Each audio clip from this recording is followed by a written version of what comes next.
বন্ধুরা, welcome back to my channel. তো দেখতে পাচ্ছ আজকে আমি এই ব্লগটা যদিও বানাতাম না, কিন্তু বানালাম কেন কি প্রথমবার আমি এত কিছু আইটেম একসাথে বানাচ্ছি। তাই জানি না এটা দেখতে থাকো যে আমি ঠিকঠাক বানাতে পারছি কিনা। আর এখানে হচ্ছে কি আমি ফ্রায়েড রাইসের জন্য বাসমতি চালটাকে আমি একটু গরম মশলা দিয়ে আর নুন দিয়ে একটু আমি ভাপিয়ে নিচ্ছি এটাকে। গ্যাসের ফ্লেমটা একটু বাড়িয়ে দিই, কেন এটা একদম লো আছে। আর এখানে হচ্ছে গিয়ে আমার গোল্লা চিংড়ি ভেজে রাখা হয়েছে, চিংড়ি মাছের মালাইকারি হবে। এখানে একটু মাঝারি মাপের চিংড়িটাকে ভেজে রেখেছি আমি। এটা হচ্ছে কি তোমার পটল চিংড়ি হবে। পটল চিংড়ির জন্য এখানে যে পটল আর আলু ভাজা আছে, আর এখানে সব কিছু কেটে রেখেছি। এটা হচ্ছে গিয়ে ফ্রায়েড রাইস বানাবো বলে এখানে শাক ভাজা হবে, আর এই চিকেনটাতে হবে চিলি চিকেন তৈরি হবে। আর একটা এটা হচ্ছে কি আমাদের মৌরলা মাছের তরকারি আর আমের চাটনি। তো এইগুলো আজকের রেসিপি। ভাতও হবে আলাদা করে। তোমরা দেখতে থাকো ব্লগটা যে আমি আজকে কীভাবে বানাচ্ছি। যদিও বা আমি পার্সোনালি আমার ঘরের কোনো ব্লগ আমি শেয়ার করি না, দেই না, যদিও মানে শেয়ার করি না মানে দেই না আর কি। তো আজকে আমার ইচ্ছে হলো ব্লগটা করার। তো তোমরা যারা দেখো আমার চ্যানেলটা, যদি ভালো লাগে ব্লগটা দেখো আর সাথে থেকো। দেখো আমি কীভাবে আস্তে আস্তে সমস্ত কাজ কন্ট্রোল করছি। তো বন্ধুরা দেখতে পাচ্ছ এতক্ষণ পর আমার ফ্রায়েড রাইসটা মোটামুটি রেডি হয়ে এসেছে। জানি না এটা টেস্ট কীরকম হয়েছে। আর যদি বা এর আগে আমি ফ্রায়েড রাইস বানিয়েছি, কিন্তু খুব বেশিবার বানাইনি। মানে এটা হয়তো থার্ড টাইম অথবা ফোর্থ টাইম বানাচ্ছি। তো তোমরা কমেন্ট করে জানিও কেমন হয়েছে, এটা দেখতে কেমন হয়েছে। টেস্ট না করলে তো বুঝতে পারবে না কেমন হয়েছে। তো দেখে কীরকম লাগছে সেটা অন্তত জানিও। আর নেক্সট রেসিপি তারপরে আবার শেয়ার করবো। আর আমি কিন্তু তোমাদের দেখিয়ে দিয়েছি যে আমি আমার একটা হয়ে গেছিলো ওই মোরলা মাছের তরকারিটা, আর একটু আলু বেগুন দিয়ে বানিয়েছিলাম, ওটা আমি ভালোবাসি। আর এটা হচ্ছে কি তারপরে হচ্ছে শাক ভাজাটা হয়ে গেছে আমাদের। তারপরে এখন অনেক কিছু বাকি আছে, এরপরে চিলি চিকেন বানাবো। তো সাথে থাকতে বন্ধুরা। তো বন্ধুরা দেখতে পাচ্ছ এখন আমার চিংড়ি মাছের মালাইকারির জন্য পুরো গ্রেভি রেডি। আমি এক্ষুনি নারকেলের দুধটা দিলাম। এরপর এটা একটু ফুটলেই আমি এখানে ভেজে রাখা চিংড়ি মাছগুলো দিয়ে দেবো। আর এদিকে হচ্ছে গিয়ে প্লেন রাইসটা হচ্ছে।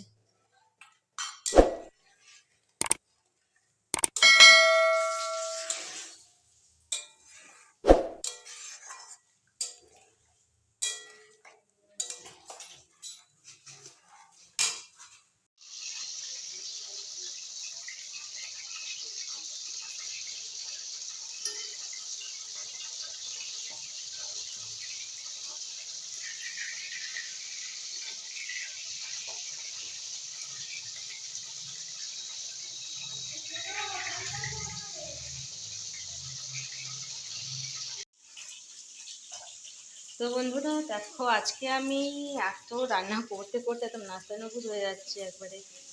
তো এটা হচ্ছে কি এখনও চিনি হচ্ছে মালাইকারির জন্য মানে নাস্তা করা গেল না, তো বেটে রেখেছি। আর এটাকে গরম জলে দুধটা বের করে নেব। আর এখানে সসটা রেডি রেখেছি আমি।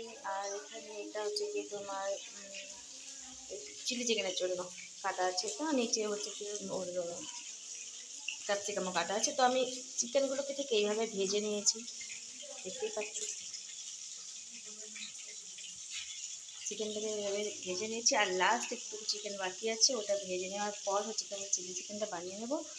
তো চিলি চিকেন বানানোর পর আমরা বানাবো হচ্ছে কি, আমি বানাবো ওই চিংড়ি মাছের মালাইকারিটা। আর বাকি রয়েছে আমার এখানে হচ্ছে কি তোমার আমের কাঁচা আমের চাটনি।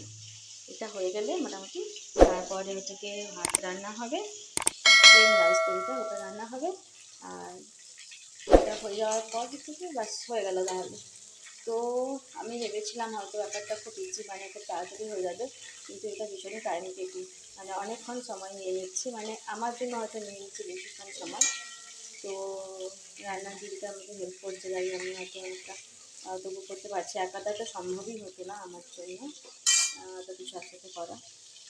তো ঠিক আছে, দেখতে থাকো, ব্লগটা কন্টিনিউ করতে থাকো এবং দেখো সবশেষে এটা কী রেজাল্ট বেরোয়, মানে সব খাবারগুলো বানানোর পর, মানে আলটিমেটলি আমি বানাতে পারি কি না আর খাবার টাইমের আগে।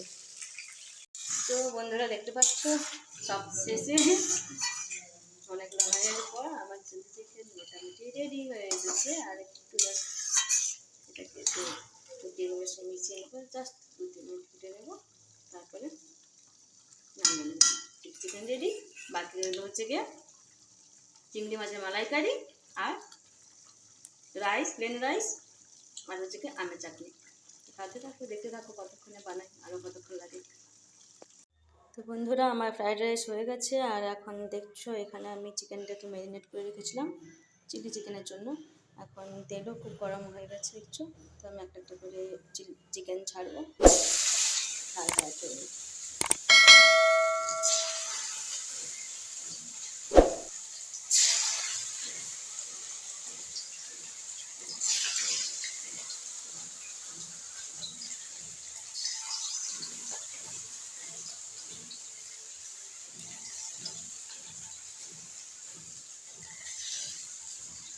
তো বন্ধুরা দেখতে পাচ্ছ এখানে আমের চাটনি, ফ্রাইড রাইস, চিলি চিকেন, আর চিংড়ি মাছের মালাইকারি, আর ওখানে হচ্ছে গিয়ে এখানে হচ্ছে গিয়ে সাদা ভাত, আর হচ্ছে গিয়ে শাক। তো এটা হচ্ছে গিয়ে আজকের মেনু। তো বাকি এটা হচ্ছে কি তৈরি হচ্ছে এখানে বটল চিংড়িটা তৈরি হচ্ছে, এটা এবেলা খাওয়ার জন্য না, এটা ওজনের জন্য, রাত্রের জন্য, এটা এখন কমপ্লিট করলাম না। তো আজকের ব্লগটা এই পর্যন্ত রাখলাম, কেমন লাগলো জানিও, আর অবশ্যই চ্যানেলটা সাবস্ক্রাইব করে দিও, আর পাশে বেল আইকনটাকে প্রেস করো, ভালো লাগলে একটা লাইক করো, আর সব কিছু মতামত নিয়ে কমেন্ট করো। Thank you.